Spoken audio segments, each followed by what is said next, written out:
오늘 우리에게 주신 말씀은 창세기 2장 20절로 25절 말씀이고요. 에베소서 6장 1절로 4절 두 군데 말씀 보도록 하겠습니다. 아담이 모든 가축과 공중의 새와 들의 모든 짐승에게 이름을 주니라.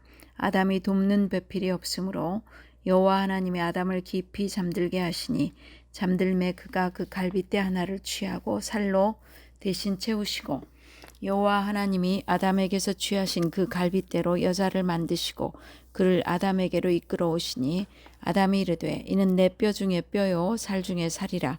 이것을 남자에게서 취하였은즉 여자라 부르리라 하니라. 이러므로 남자가 부모를 떠나 그의 아내와 합하여 둘이 한 몸을 이룰지로다. 아담과 그의 아내 두 사람이 벌거벗었으나 부끄러워하지 아니하니라. 네, 에베소서 6장 1절로 4절입니다. 자녀들아 주 안에서 너희 부모에게 순종하라. 이것이 옳으니라. 내 아버지와 어머니를 공경하라. 이것은 약속이 있는 첫 계명이니 이로써 내가 잘되고 땅에서 장수하리라. 또 아비들아 너희 자녀를 노엽게 하지 말고 오직 주의 교훈과 훈계로 양육하라. 네. God is good all the time. 하나님은 언제나 선하시다는 것 기억하시기 바랍니다. 오늘 우리에게 주신 말씀은 창세기 2장 20절로 25절이고요. 신약에서 에베소서 6장 1절로 4절입니다. 가정 하나님의 축복이라는 말씀의 제목입니다. 우리에게 하나님이 교회보다 먼저 가정을 주셨잖아요. 근데 그 가정은 하나님의 축복이라는 것입니다. 요즘은 결혼도 기피하고 또 결혼을 했다 할지라도 자녀 낳기를 기피하는 그런 이 시대에 하나님은 오늘 말씀을 통해서 어떻게 하시는지 잘 들으시고 우리가 실천했으면 좋겠습니다. 5월은 가정의 달입니다. 특별히 오늘은 남편과 아내가 둘이 하나 되는 부부의 날입니다. 그래서 부부의 날이라는 윤보영 씨의 시를 소개하고자 합니다. 부부는 친구같이 지내는 부담 없는 사이, 부부는 가족으로 지내는 소중한 사이, 부부는 있는 듯 없는 듯 지내는 편한 사이, 부부는 낮과 밤처럼, 밤과 낮처럼 서로에게 꼭 필요한 사이. 하지만 가끔 부부는 사랑한다는 말로 부부라는 사실을 확인해 주어야 하는 사이. 부부의 날, 오늘 하루만이라도 그 말을 꼭 해 주어야 하는 사이. 이런 시입니다. 지난주에 엊그제네요. 대학 동창들을 만나 숙식을 같이 하며 함께하는 시간을 가졌습니다. 자연스럽게 제일 먼저 남편들의 근황과 자녀들의 이야기가 중요한 이야기거리였습니다. 그 중에서 오직 남편이 아내를 위해 헌신하고 사랑하는 친구가 있습니다. 다들 부러워하는 친구입니다. 떨어져 있는 동안에도 유일하게 안부를 묻고 전화를 걸어왔습니다. 자동차 면허증이 있지만 무서워하는 아내를 위해 자청하여 기사 노릇을 하고 그날도 먼 길을 바래다 주었다고 합니다. 우리들 사이에서는 그저 부러움의 대상입니다. 그런데 가까운 친구의 증언에 의하면 우리 친구도 엄청 남편에게 잘한다고 합니다. 두 사람이 서로 잘하는 것 같지요? 그 사랑으로 딸의 자녀의 양육을 도와주고 서로를 귀하게 여기고 사랑해주는 가정이 되었다고 합니다. 하나님께서는 천지 만물을 창조하시고 그것들을 다스리고 정복할 사람을 만드시고 에덴 동산에 결혼을 통해 가정을 세우셨습니다. 가정의 구성원으로 가장 중요한 남자와 여자를 만드시고 부부가 되게 하시며 그 사이에 자녀를 주셔서 보시기에 쉼이 좋은 가정을 세우신 것입니다. 가정은 임의로 사람이 만든 것도 아니요, 사람의 뜻으로 된 것도 아니요, 하나님이 허락하셔서 된 것입니다. 그렇다면 가장 중요한 부부와 자녀에 대하여 하나님께서 우리에게 말씀하시는 것을 오늘 주신 말씀을 통해 살펴보도록 하겠습니다. 첫째, 남녀는 우리의 생각이 바꿔져야 합니다. 바뀌어져야 하는데 첫째 남녀는 인격적으로 동등합니다. 오늘 본문에 창세기 2장 21절로 23절을 보면 하나님께서는 아담의 갈빗대 하나를 취하여 그것으로 여자를 만드셨습니다. 그것은 남녀가 창조의 순서나 기능에 있어서 차이가 있음에도 불구하고 인격적인 면에서는 동등한 존재라는 것입니다. 아담을 깊게 잠들게 하심은 하나님의 강권적인 역사로 말미암아 초자연적인 깊은 잠에 빠지게 하셔서 아담에게는 아무런 고통도 없었음을 보여줍니다. 또 한 남자가 꼭 한 여자만을 배필로 삼아야 하며 또한 본래 한 몸이므로 죽음이 갈라놓기까지 결코 헤어져서는 안 되는 것입니다. 이처럼 결혼제도는 인간의 창조와 동시에 주어진 신성한 것입니다. 오늘날에 있어서도 결혼은 단순히 인간의 일생에 있어서 중요한 일로 취급될 정도가 아니라 실로 하나님의 섭리에 따라 천국의 모형이라고 할 수 있는 한 가정의 초석을 놓는 신성한 것임을 잊지 마시기 바랍니다. 23절에 내 뼈 중에 뼈요 살 중에 살이라는 고백은 당시 아담의 기쁘고 감격적인 심정을 매우 잘 보여주고 있습니다. 그 무엇과도 바꿀 수 없는 가장 소중한 혈육이라는 의미가 있습니다. 실로 아내는 남편에게 있어 하나님께서 특별히 주신 선물로서 세상 어느 누구보다 소중한 존재입니다. 또한 남편 역시 아내에게 있어 내밀한 사랑을 나누어야 할 유일한 존재임을 알아야 합니다. 실로 여자는 남자를 돕는 배필의 사명을 부여받았지만 남자에게 예속된 존재가 아니라 남자와 동등한 인격을 가진 하나님 앞에서 독립된 존재입니다. 따라서 남자는 여자, 특히 아내를 자신에게 예속된 존재로 생각하거나 힘으로 지배해서는 안 됩니다. 정녕 남자는 여자도 하나님에 의해 자신과 동일한 인격을 가진 고귀한 존재로 창조되었음을 알고 존중히 대우해야 할 것입니다. 여러분의 가정은 어떠십니까? 남편과 아내가 인격적으로 동등함을 알아 서로 존중하고 꼭 필요한 존재로 알고 있습니까? 그것은 그 사이에 태어난 자녀들을 보면 알 수 있습니다. 서로 존중하는 부부는 아이들도 자기의 소유물이 아니라 하나님이 잠깐 우리에게 보내신 선물, 손님인 것을 알아 존중하는 것입니다. 사람이 존중의 여김을 받으면 얼굴에 그늘이 없고 자신감이 생기고 당당합니다. 어린 아이들을 볼 때 당당함을 보면 사랑받고 존중함을 받은 결과일 것입니다.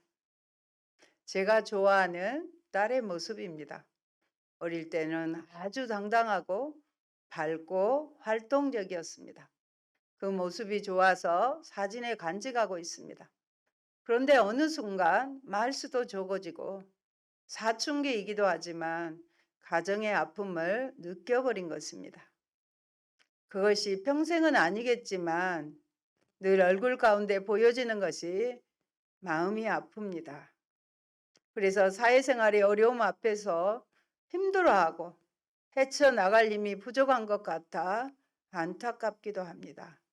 다 우리 부부가 존중하며 당당하게 키우지 못한 결과입니다. 그래서 자녀들에게는 한없이 죄인이 되었습니다.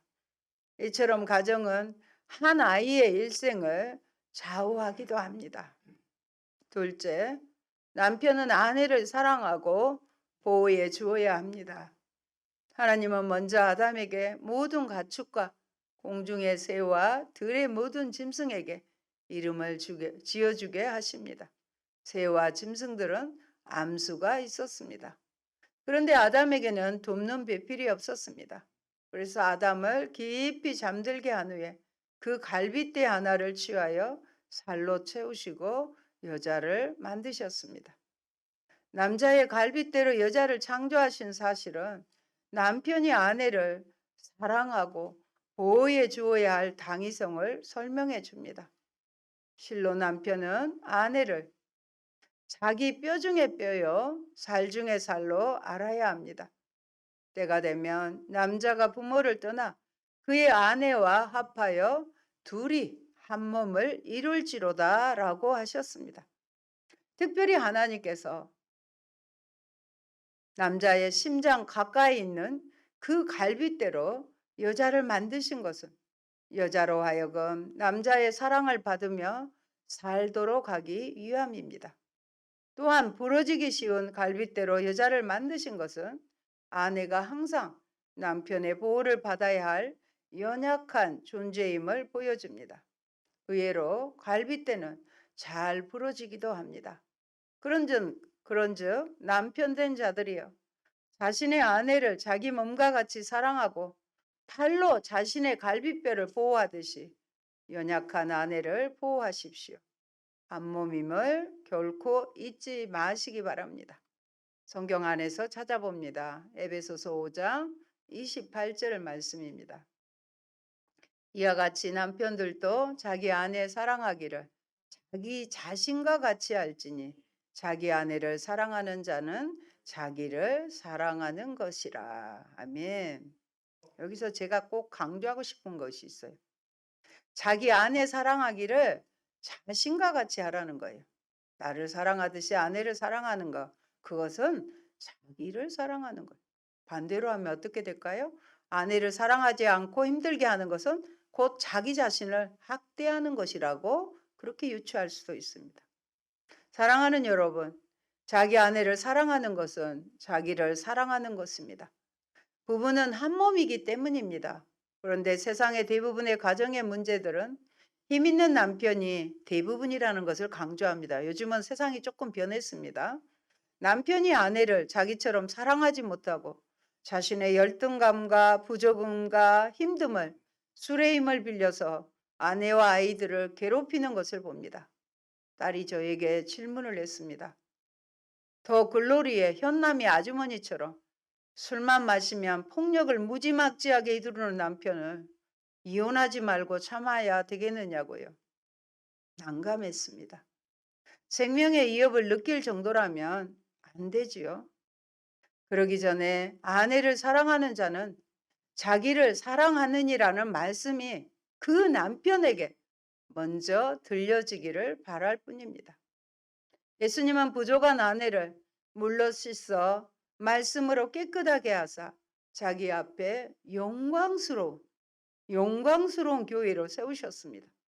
티나 주름 잡힌 것이나 이런 것들이 없이 거룩하고 흠이 없게 하셨습니다. 아내의 모습은 티도 있고요. 때로 주름 잡혀 꾸깃꾸깃한 모습이 있을 수도 있습니다. 그럴 때 남편은 가정의 제사장으로서 물로 말씀으로 씻어주고 거룩하게 해 주어야 합니다. 가장 중요한 영적인 의미는요. 하와의 탄생이 교회가 세워진 가정의 예표가 되는 것입니다. 둘째 아담이신 예수 그리스도의 신부인 교회가 세워진 탄생 과정입니다. 교회가 어떻게 세워졌습니까? 교회의 신랑 되신 예수 그리스도께서 십자가 위에서 물과 피를 쏟으시고 죽으심으로 깊이 잠드셔야 했습니다. 그가 깊은 잠을 자고 있는 사이 교회는 둘째 아담이신 그리스도께서 옆구리에서 쏟은 물과 피로서 세우신 것입니다. 그리스도께서 흘리신 피는 그의 교회를 값주고 사는 데 필요했으며 그가 흘리신 물은 그의 신부된 교회를 정결케 하는 데 사용됐습니다. 참으로 교회는 그리스도의 희생으로 이 세상에 세워졌습니다. 따라서 교회는 신랑 되신 예수 그리스도만을 위하고 사랑해야 합니다. 동시에 성도들은 그리스도의 신부임을 깨달아 자신을 세상에 물들지 않도록 정결하게 보존해야 할 것입니다. 그러므로 예수님이 교회를 사랑하셨기에 남편과 아내는 싸울 수가 없습니다. 이 말을 좀 주의 깊게 들어주시기 바랍니다. 다퉈서도 안 됩니다. 왜일까요? 예수님과 교회는 다투지 않으시고 목숨을 다해 사랑하셨기 때문입니다.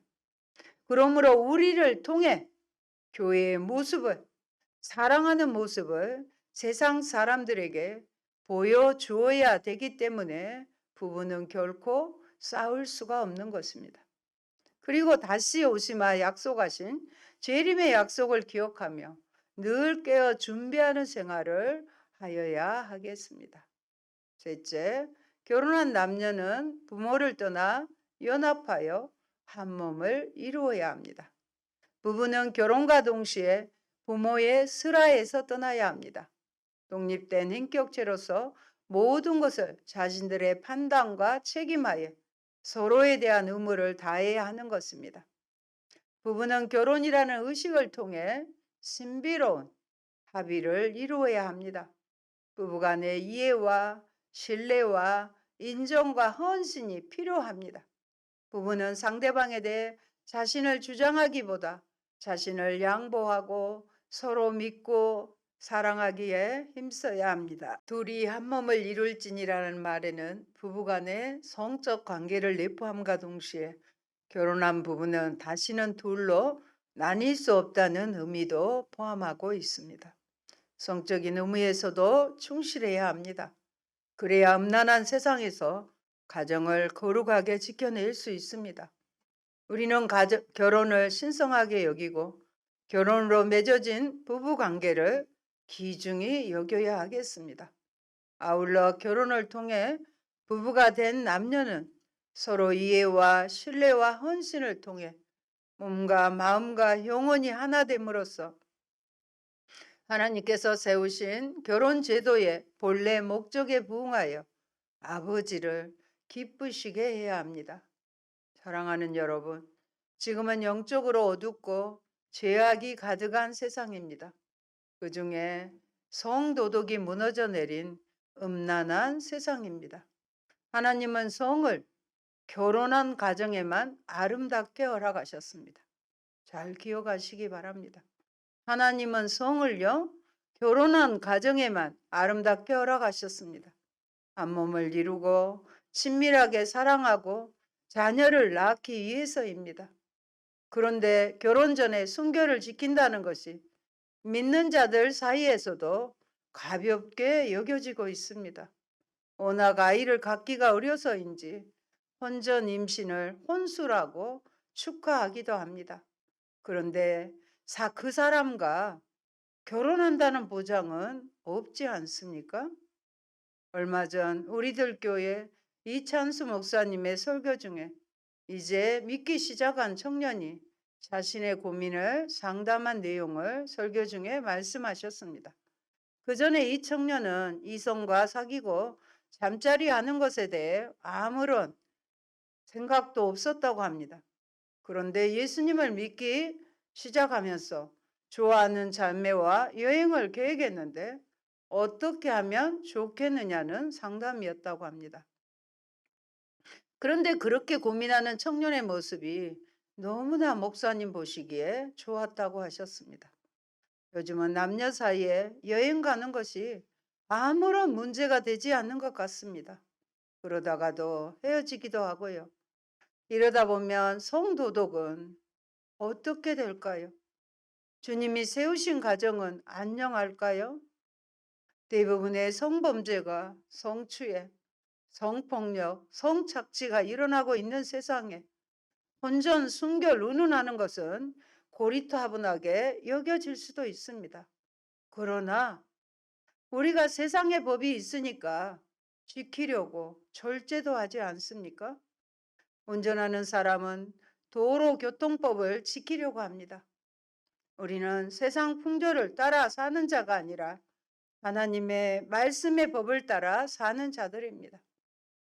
하나님이 세우신 가정을 허락하시기까지 거룩하게 단장하고 자신을 지키고 마음을 잘 지키시기 바랍니다. 아예 처음부터 그런 이유를 만들지 마시기 바랍니다. 하나님 앞에서의 신앙인 고람대오로도 죄를 이겨낸 요셉을 기억하시기 바랍니다. 그런데 우리 안에 이제는 거룩한 성령님이 계시지 않습니까? 우리 몸의 성전인 이 성전을 더럽히시겠습니까? 그리고 죄책감으로 사시겠습니까?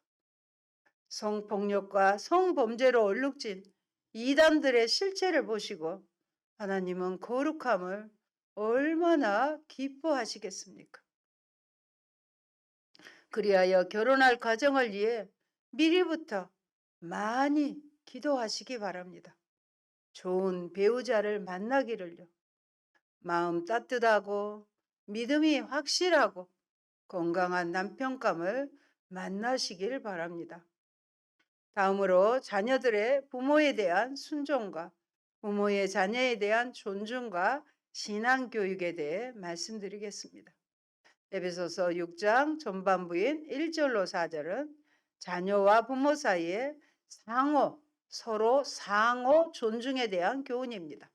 먼저 자녀를 향해 부모에게 순종할 것을 권면하고 있습니다. 이어 부모를 향해 자녀를 존중하며 주의 교훈과 훈계로 양육하라고 권면하고 있습니다. 가족 관계에 있어서 부부와 더불어 또 하나의 중요한 구성원인 자녀와 부모 사이의 상호 존중을 권면하고 있습니다. 여러분, 사람과 사람 사이의 모든 관계가 바로 정립되기 위해서는 먼저 그리스도에 대한 경외함이 전제되어야 합니다. 예수 안에 있어야 되는 것입니다. 본문에서도 자녀가 부모를 순종해야 한다는 사실만을 강조하지 않고 그 순종이 주 안에서, 주님 안에서 이루어져야 함을 동시에 강조하였습니다. 자녀의 부모에 대한 순종이 주 안에서 이루어져야 한다는 의미는 먼저 부모에게 순종하라는 계명을 주께서 주셨기 때문에 순종해야 한다는 것입니다. 인간은 하나님을 순종해야 하기 때문에 그분께서 당신의 대리인으로 주신 부모를 순종해야 한다는 의미도 포함되어 있습니다. 자녀들은 자신을 낳고 길러주시는 부모에게 순종하면서 가족 간에 질서를 주신 하나님에 대한 순종을 자연스럽게 배울 수 있습니다.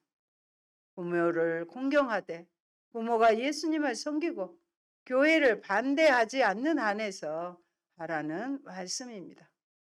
부모 공경에 대한 계명은 출애굽기 10장 12절과 신명기 5장 16절에 있는 계명으로서 제5계명에 해당하는 내용입니다.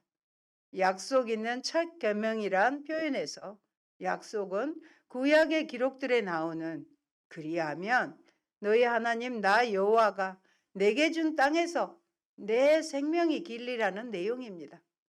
부모를 공경하는 일이 지고의 가치를 갖는 것은 부모를 공경함이 궁극적으로는 하나님을 공경하는 일과 관련되기 때문입니다. 따로따로 아닙니다. 부모 공경의 계명은 사람과 관련된 계명들 중에서는 가장 첫 번째 계명으로 설명할 수 있습니다. 첫 번째 할 때 첫이라는 말은 먼저 매우 중요한이라는 의미도 있습니다. 부모를 공경한 사람에게 주어지는 두 가지 축복에는 잘 되리라 이런 축복과 장수하리라는 복입니다. 모두 약속의 확실성을 강조하고 있습니다.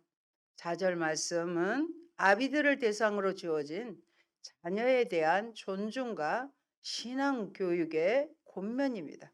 그래서 한번 더 함께 우리 읽어보도록 하겠습니다. 6장 4절입니다. 또 아비들아 너희 자녀를 노엽게 하지 말고 오직 주의 교훈과 훈계로 양육하라. 노엽게, 화내게 하지 말라는 것이지요. 노엽게 하지에 해당하는 시제는요. 현재 명령형이에요. 현재는 계속 지속적 반복이라는 의미가 있죠. 명령했어요. 그래서 자녀의 인격을 존중하라는 말씀입니다. 부모가 자녀를 노엽게 하지 않아야 하는 것은 그래서 어느 특정한 경우에만 제한되는 것이 아니고 언제나 언제나 항상 따라야 하는 명령이라는 것입니다. 자녀를 학대하거나 인격적으로 무시하는 등 끊임없는 비난과 책망을 통해 낙담하게 만드는 일을 지칭하는 단어입니다. 부모는 자녀를 한 인격체로 정당하게 대우해야 합니다. 무엇보다도 아이들이 건강하게 자라는 것은 부모로부터 인격적인 대우와 사랑을 받을 때입니다. 비록 먹는 것, 사는 곳, 입는 것은 변변치 않을지라도 부모로부터 사랑과 관심, 인격적인 대우를 받고 살 때 아이들은 건강하게 자라기 때문입니다. 그러므로 부모들이 자녀 교육에서 항상 우선해서 생각할 것은 무엇이겠습니까? 자녀들을 인격적으로 무시하거나 그들에게 상처를 주지 않는 것입니다. 그러므로 사랑하는 성도 여러분, 이제 여러분에게 권면합니다. 아이에게 무엇을 잘해 주었는가를 생각하시지 말고 그 이전에 아이에게 혹시라도 어떤 상처를 준 적은 없었나를 생각하시기 바랍니다. 우리에게는 자녀에게 상처를 입힐 고난은 없습니다. 성경 어디에도 아이를 무시하거나 마음 아프게 해도 된다는 하나님의 말씀은 없습니다. 비록 아이가 실수하거나 잘못했더라도 아이를 바로잡는 방식은 가혹한 것이어서는 안 되며 아이로 하여금 부모를 사랑하고 신뢰하고 존경할 수 있도록 하는 것이어야 합니다. 시편 127편 3절의 말씀 같이 봅니다. 자식들은 여호와의 기업이요 태의 열매는 그의 상급이로다. 아멘. 자식들이 하나님의 기업이 돼요. 그리고 자식들은 우리의 상급이 된다고 말씀하십니다. 그러니까 우리도 이제는 육적인 자녀뿐만이 아니라 귀한 영적인 자녀를 낳고 기릅시다. 주의 교양과 훈계로 양육하라고 합니다. 한마디로 말하면 신앙으로 교육하라는 말씀입니다.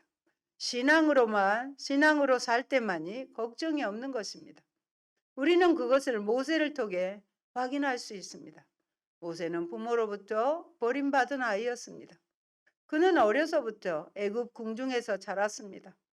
유모로 들어간 모세의 어머니 요게벳의 신앙 교육에서밖에 이유를 찾을 수 없습니다. 어려서부터 철저한 신앙 교육을 시킬 때 그 아이는 진정으로 위대한 아이, 우리 태웅이처럼 바른 아이로 자랄 것입니다. 이것을 뼈저리게 느낀 모세는 죽음을 목전에 두고 마지막 유언과도 같은 설교를 할 때 하나님의 말씀을 후손들에게 가르치되 언제? 어려서부터 가르치라고 했습니다.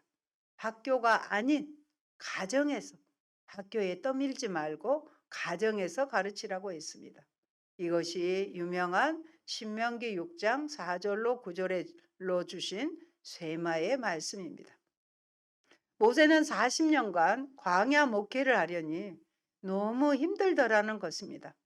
결국엔 자신도 가나안에 들어가지 못하고 이스라엘 백성들도 가나안에 못 들어가더라는 것입니다.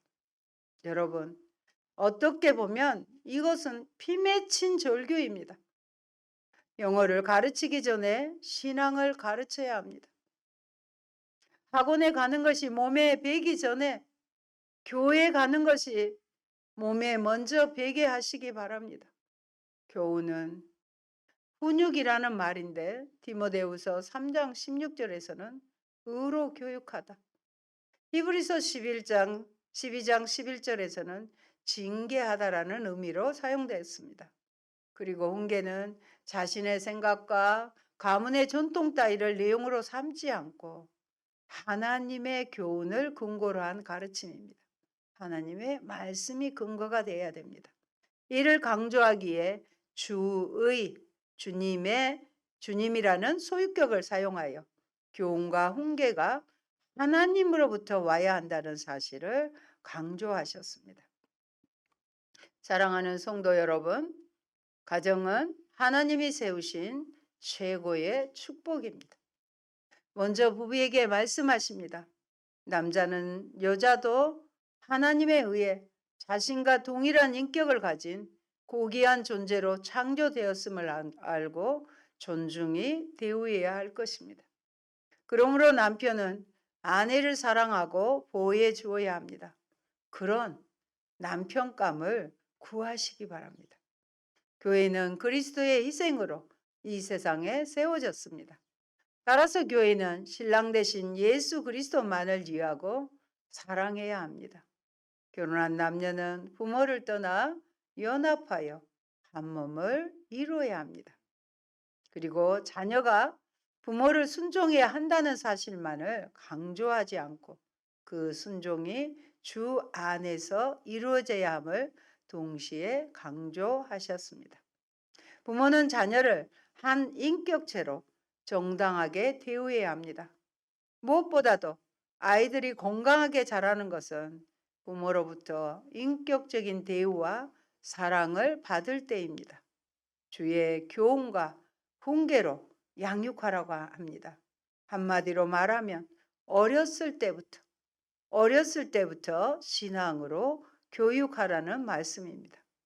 이렇게 말씀 안에서 가정 생활을 할 때 가정을 만드신 하나님의 축복을 받고 우리 가정 작은 천국을 이룰 수 있는 것입니다. 이러한 축복이 성도님들 가정에 임하시길 주님의 이름으로 축원드립니다. 아멘.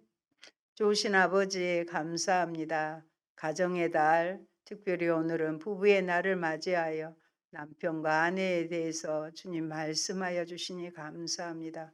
힘의 논리가 아니라 여자와 남자는 인격적으로 동등한 존재임을 알아. 더 연약함은 존재인 것을 알아. 더 사랑하고 보호해주며 또 아내는 남편을 존중하고 순종하는 그런 아버지 하나님 자세가 필요합니다.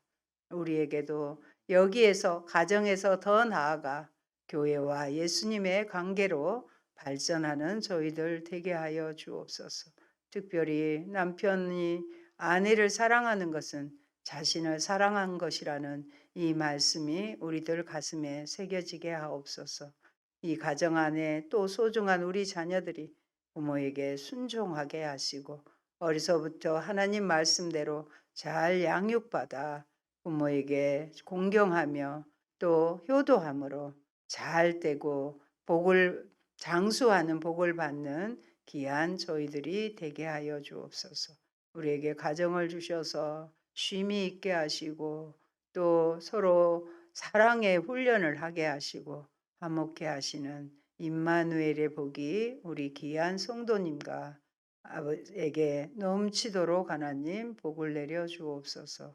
예수님 이름으로 기도합니다. 아멘.